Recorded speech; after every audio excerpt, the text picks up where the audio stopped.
you see the word motivation, what comes to your mind? General meaning. What do you think motivation means?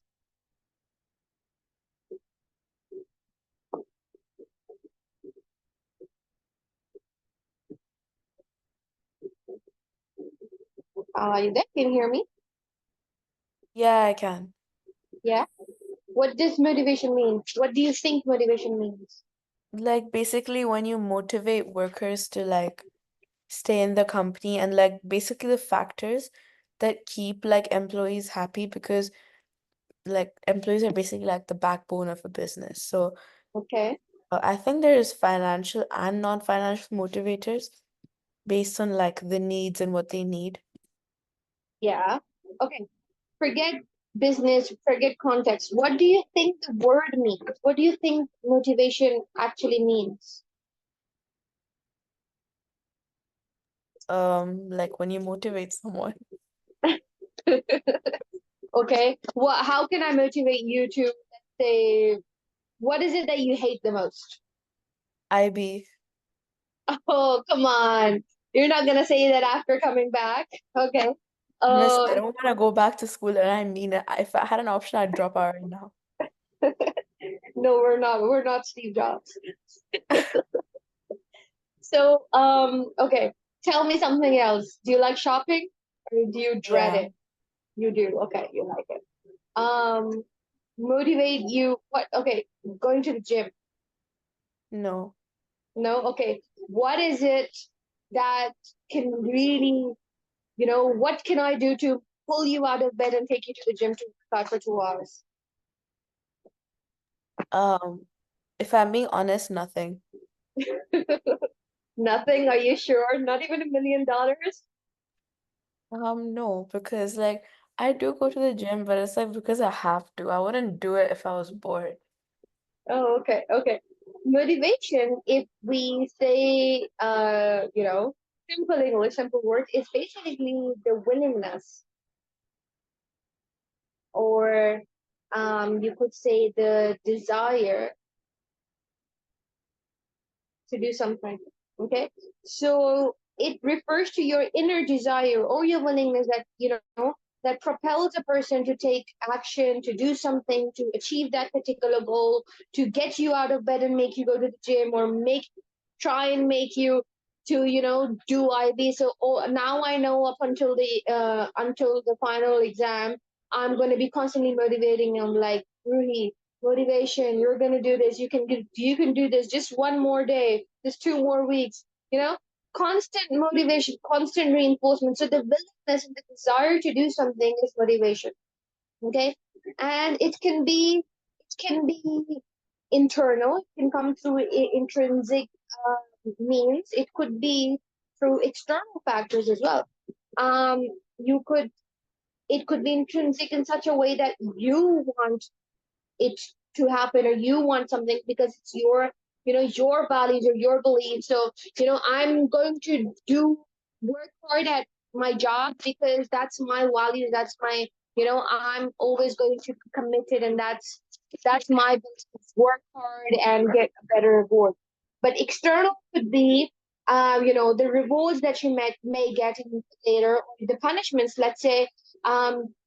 Extrinsic could be that fear of, okay, so if I come in late to work, I'm going to get in trouble with boss. So being scared of that punishment kind of forces, negatively motivates you, that you have to go, or that getting that bonus at the end of year on 100% attendance, and so on. So there could be internal or external factors that could motivate an individual, right? Why do you think motivation is important at a workplace?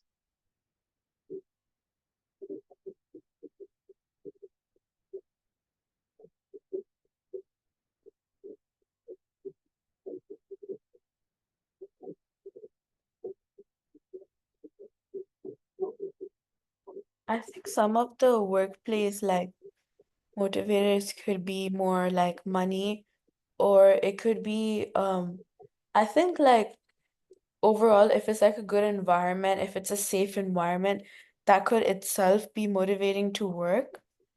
Okay. Um No, why is it important? not the factors that we can use to motivate them. Why is it important at a workplace? Why should our Because employees be motivated? because if the workforce isn't motivated, then they're gonna like often go to look in places where they are and they feel like valued. So then when you lose your employees, essentially you have no business. Okay, fine. So it could workplace motivation is important because let's say you're saying turnover. It can affect the employee turnover. Maybe they'll leave the organization and that will increase our recruitment cost and we don't want that. Apart from that, your productivity. Ever been to a restaurant and got really bad customer service or an airline and got bad customer service? Yeah, customer service is a big factor. Yeah. Um, Especially in the tertiary sector where employees are directly connected to the business or to the customers. Motivation is so important there. Why? Because it directly affects the service. If you are not, if your problem isn't resolved, you're not treated with a smile or you're not greeted with a smile, sorry, and you are treated poorly or you're not, your problems aren't resolved, you are not going to go back to that restaurant again. A motivated employee will care about the reputation of the restaurant that they might be working at. They will be providing a good customer service. Good customer service is really important because it really defines and makes or breaks the brand name, right? So motivation can have a direct influence on the service. Productivity, as in, if I'm demotivated, I'll be like, I'm not going to produce a lot of units today because I really can't be bothered. Or if I'm at work and, I'm demotivated, I'll just be like, okay, fine, I'm just going to go sit at work and kill time or not do the work up to the mark or up to the standard or at the best of my abilities because I don't care at this point. They can do whatever they want. But productivity is affected through motivation. Efficiency is also affected.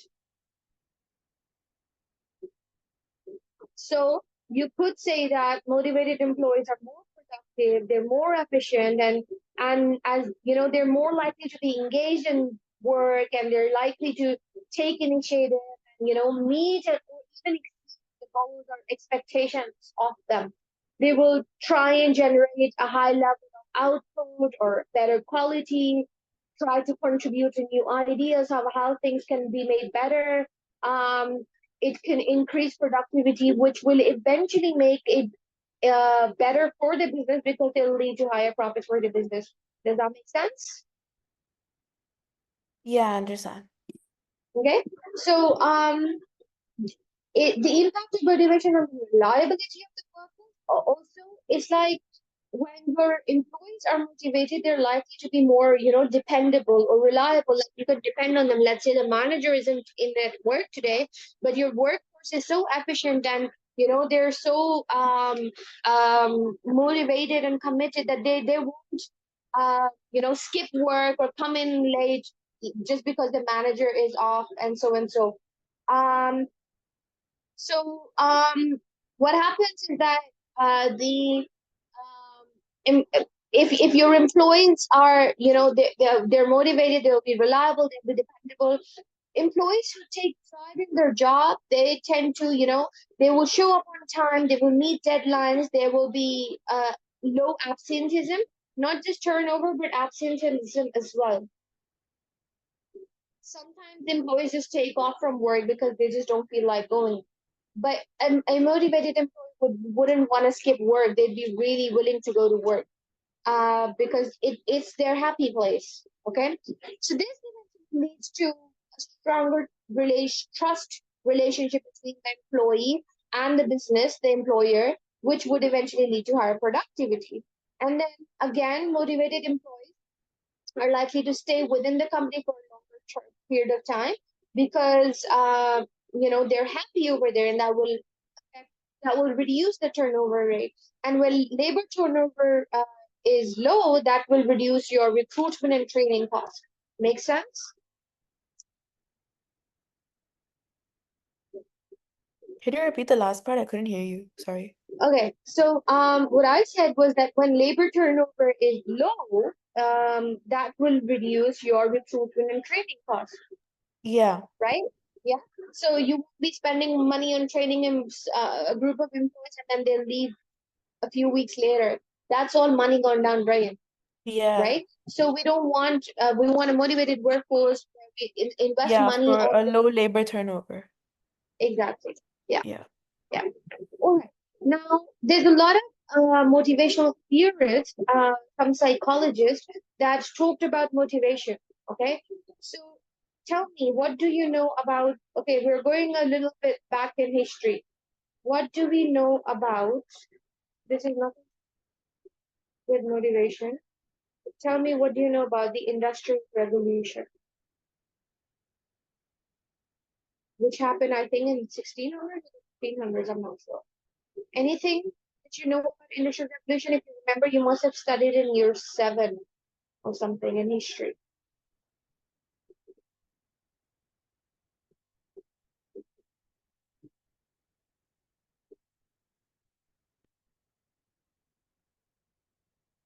Hello, hello, hello. Yeah, can you hear me? Hello, hello, hello, hello. Can you not hear me?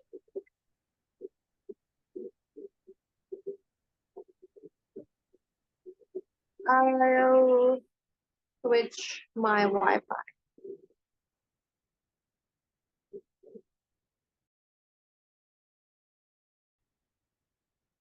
Sorry?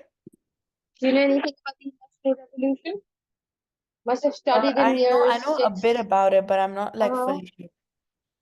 Okay, what do you know about it? Tell me.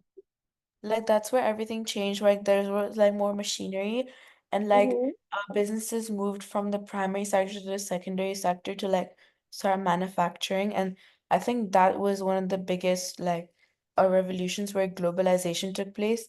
So I guess everyone like started to be like more connected with each other. Okay, fine. We could say that, yes. Yes, you're right. Industrial Revolution was the era when things basically changed for everybody.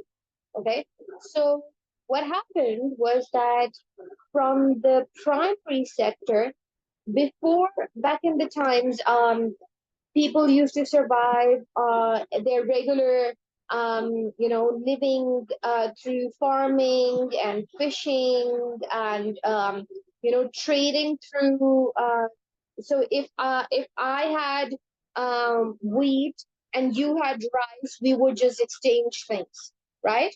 That was called the barter, right? So people survived, and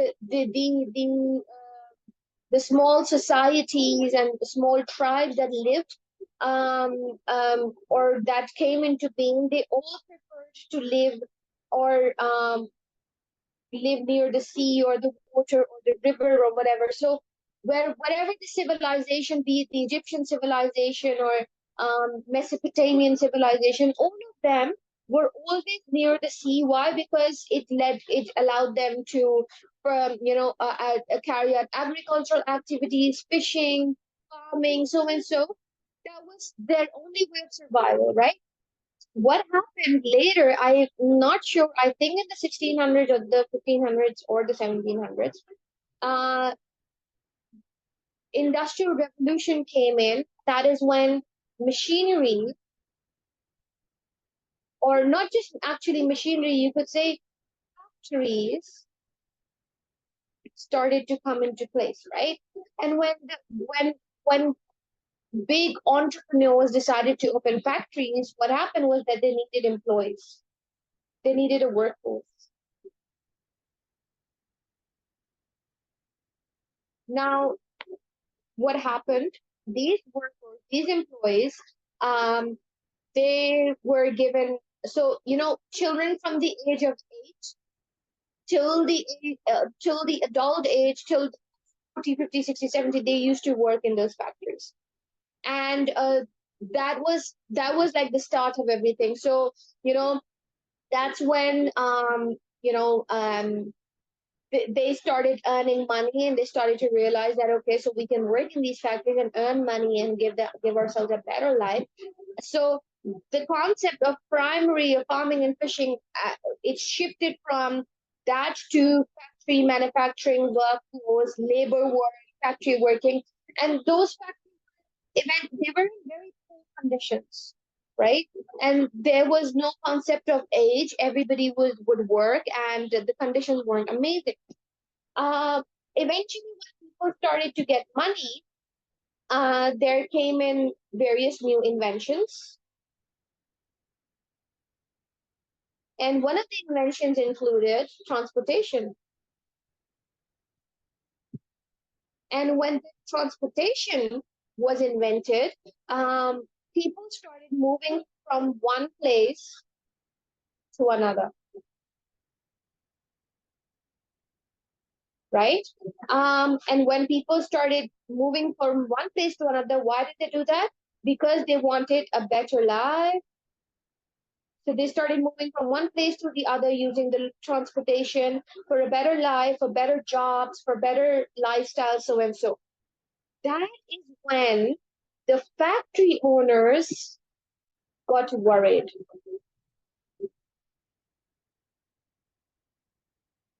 They were like, hey, what's going on? Why are people leaving? And that is where the concept of employee motivation came in. Oh, okay, so like to kind of like keep the Yeah. employees Yes. and to do that, yeah, Okay. okay. Yeah, hence the history lecture today. So that's where they were like, why are they leaving? We want to stop them. And that's where employee motivation came in. So the very first and core motivational theorist was F.W. Taylor. He said two major things. He had two theories. He had scientific management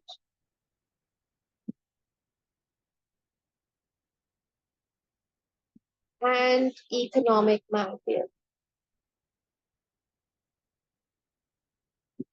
Economic theory said, um, where Taylor said that, in order, if you want your employees to stay in the organization, there's only one thing that can retain employees. And what is that? Money. His words were that money is the only thing that can motivate people. So it is the only motivator, right? So according to Taylor and his economic man theory, money is the only motivator. So the more you pay the people, the more you pay the employees, the happier they will be, and they're going to stay in the organization.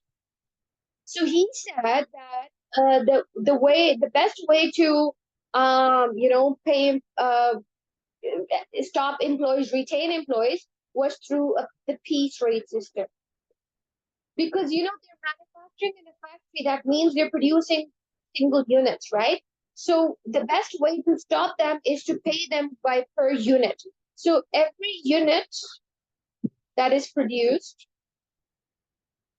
they earn money. So on every pair, unit of t-shirt you make, you get $2. So if you make two t-shirts, you get $4. So that would encourage, and according to Taylor, he said that this will encourage employees to produce more. So the more you produce, the more you get paid. Hence, it increases productivity. Make sense? Yeah. Okay. Now, the second part of his theory was a scientific management theory that focused on increasing efficiency. Now, have you ever been to McDonald's and wondered why their fries are always the same no matter what part of the world you're in?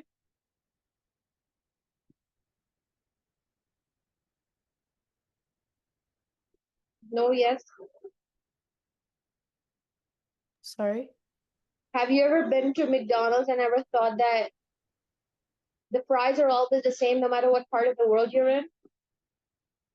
Um, I've not been to like that many McDonald's. I've been to like the India, like the UAE, and a few in Europe. I Okay. think more or less the price is the same, but of course, like if you were to convert it into a certain currency, Not fries. I said it's different. fries. The only Oh, reason I I didn't say don't know. chicken nuggets is I'm because you're a vegetarian. Yeah, no, I'm sorry. I don't think I can hear you well today. But yeah, I think they are. But Did like I uh-huh. do know there's a difference. You do feel that there's a difference, but aren't Yeah. they more or less the same? Like the shape, the you know. Yeah. I They're mean, more or less the now same, but you the could way say they're that the made. quality has declined, hasn't it? But again, um, it is McDonald's follows the scientific management theory of Taylor. I'll tell you how. So the scientific management theory, in simple words, basically says things or treats employees like robots. Okay. So he carried out this experiment. Okay, in a factory, and he gave a task to different employees. Right. The employee finishes the task before everybody. We grab him and we ask him, and we see how he did the task. So the the, the job that because he carried out the task before everybody, we're assuming that the method that he adopted was the most efficient one. So and based on that method, all the other employees were then trained to adopt exactly the same method. Why? So that they can eliminate the extra time wasted and adopt efficiency. So adopt the most efficient manner. So if you go to McDonald's and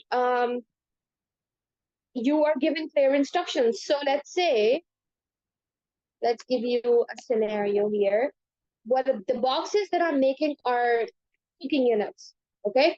So if the frozen fries, if the deep freezer is here, okay, and the fryer is here, okay, here you fry the fries, here you fry the patty,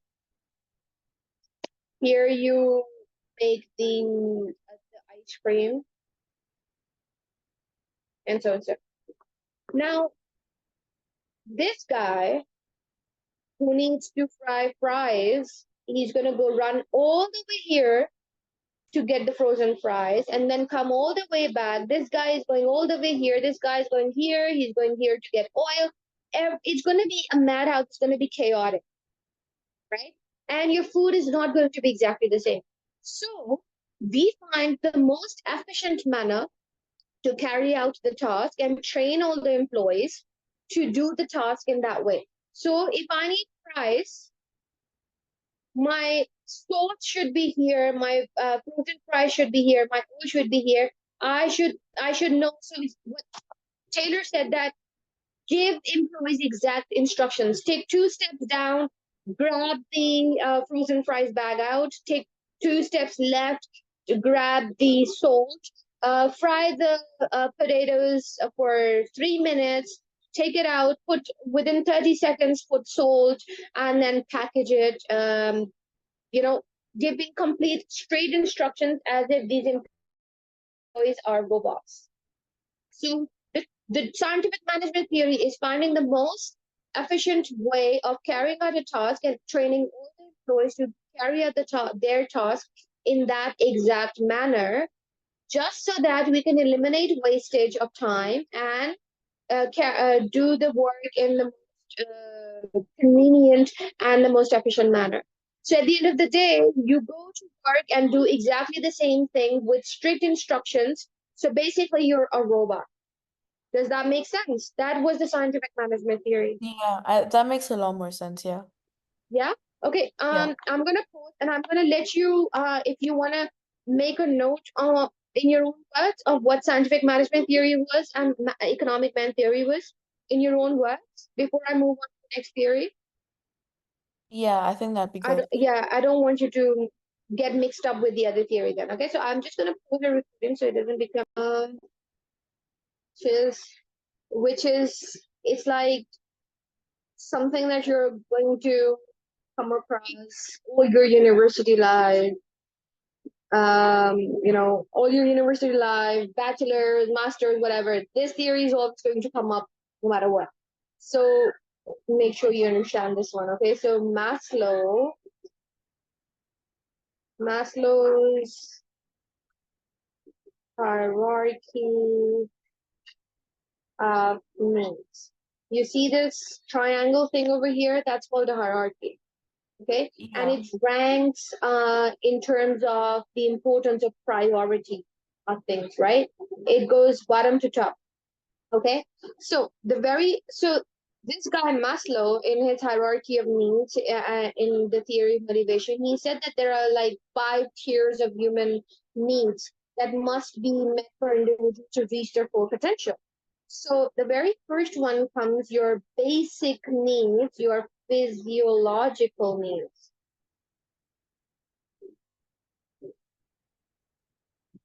Okay, your physiological needs.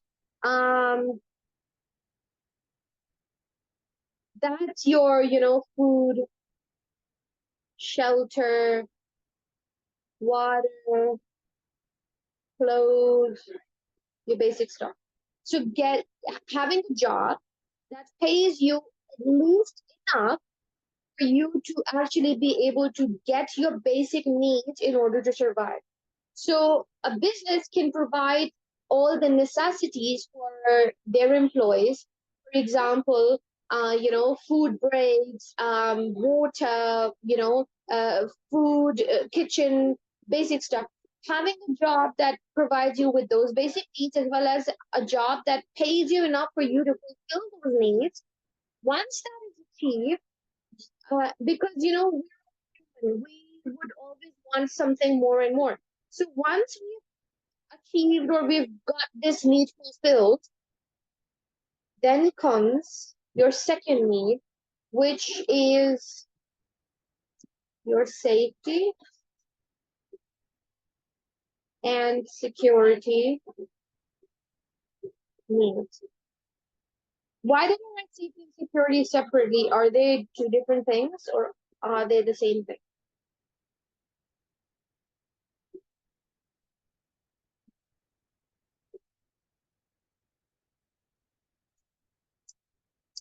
Is there a difference? Between both of them? Mm-hmm.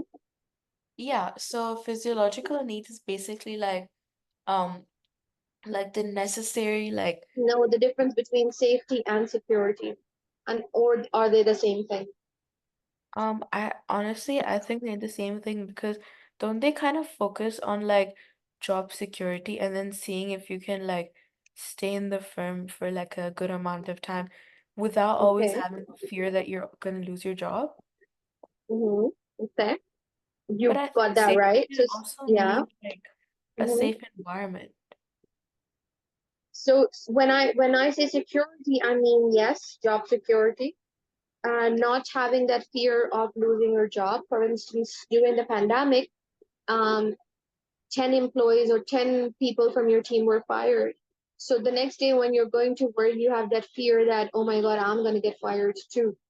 you know so that is the lack of job security, having that fear of losing your job. When there is delayering happening and people are getting fired or the company is cost cutting, you have that fear of losing your job, so you don't want to work in such a place where you constantly are, have that fear that, oh my God, I'm going to get fired one day. That is security need. When I say safety, I mean health and safety. So if I work at a factory, does my factory or my workplace have fire exits? Is the construction of the factory safe? Do I get my safety gear, a helmet or gloves, and so, right? Do I get is my it, does the company have first aid? Does the company have safety precautions or whatever? So safety in terms of health and safety, right? So safety, so your business, it can provide you job security through not just through retaining you, but also fair pay, your benefits, as well as a safe working environment and condition for you to be able to work in. Make sense? Once that is achieved, we so when we start a job, the very first thing we look at is, okay, are we getting enough money to fulfill my basic needs? Yes, it is. Okay, so is it a safe place to work at? I don't want to be working in an airline which is a reputation of plane crashes. That would be like my priority thing. I'd be like, no way, I'm working there. So once these things are fulfilled, then you start looking for other things like your other needs. For instance, your social needs. You want to work at a place where you feel part of the organization, not excluded. So, making friends at a workplace, getting friends, a happy environment, getting a love from the workplace, um, um, getting, making you feel part of the organization, not excluded, or oh my god, being racist, or a gender discrimination. So social needs are important. At the end of the day, you want to go and rant to someone at your workplace about your boss who can actually relate to your conversation. So social needs, once those needs are fulfilled, then you start looking for more, and that is your um STEAM needs. Your STEAM needs include your self-esteem, right? So having that confidence boost, like getting appreciated, getting that appreciation from your workplace, like, okay, um, oh my God, good job, well done. It is because of you that our marketing campaign has been successful. Well done. It is because of you that our sales are so high today. Getting that confidence boost that, okay, you've done a wonderful job. You worked so hard. We've achieved our targets because of you. Getting respect from others, getting recognized by others. Things like employee of the month scheme. How they do it in school, star of the week, or best Yeah, student of the year, and so on. So these are all fulfilling I your see. STEAM needs. Yeah.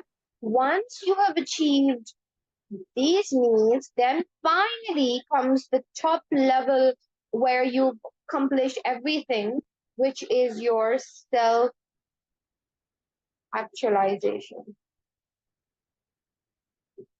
Self actualization is when you've reached your top potential, perhaps get that promotion, you become the head of department, you get to be creative, you get to get you're recognized, you're seen, you are given the best or top position that you deserve, and so and so. And that is self actualization.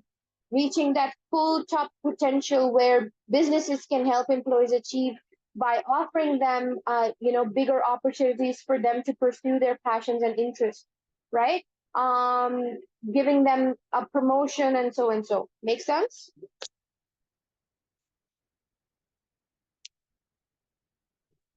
Yeah, this is your Maslow hierarchy of needs, and this is the theory I'm going to stop at. We'll do the Okay. other theories later. I will